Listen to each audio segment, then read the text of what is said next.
কি ব্যাপার, নাম্বার নিলে কই ফোন করলে না তো?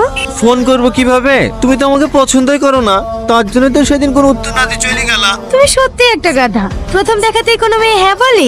আগে দুজন দুজনকে চিনি জানি, তারপরেই তো ভালোবাসা হবে। আমারও তো কিছু জানার দরকার নাই, আমি শুধু তোমাকে ভালোবাসি। তোমার যদি আমার ব্যাপারে কিছু জানার থাকে জানতে পারো। তার মানে তুমি আমার ব্যাপারে কিছুই জানতে চাও না? না। আমি কিন্তু অনেক গরিব। তাতে কি হয়েছে? তোমার কোনো সমস্যা নেই? না। আমার কিন্তু একবার বিয়ে হয়েছিল, দুটো ছেলেও আছে। আর ছেলের বাবা? ও তো 2 বছর আগেই মারা গেছে। তাহলে আমার সমস্যা কোথায়? হ্যাঁ, আমি ছেলের বাবাতে রাজি, শুধু ছেলের মা রাজি থাকলে হবে। তুমি আসলে একটা পাগল। আজকে বিকালে এসো। এই কোথায়? রেজিস্ট্রি অফিসে? না, পার্কে। ওখানেই মৌলানা রেখে নেব, হবে না? ম্যাডাম আইসি সাহেব। চলো আসছি। এই হ্যালো, মা ডাকছে। থালা বাসন সব পড়ে আছে, মাজতে হবে তো।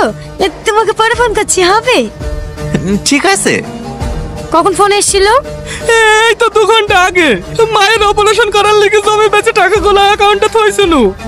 আপনারা সব পারবেন, দয়া করে টাকাগুলো উদ্ধার করে দেন না, না হলে আমার মায়ের অপারেশন হবে না। ঠিক আছে ঠিক আছে, অত ভেঙে পড়বেন না। শাহিন, যে অ্যাকাউন্টটা ফ্রড হয়েছে তার ডিটেইলস আর যে নাম্বার থেকে কল এসেছিল সেই নাম্বারটা নিয়ে নিও। ঠিক আছে ম্যাডাম, আসুন। আপনি ভালো করে দেখবেন ম্যাডাম, আমার মায়ের অপারেশন না করতে পারলে আমার মা মরে যাবে। আচ্ছা ঠিক আছে, কোনো সমস্যা হবে না, আপনি আসুন।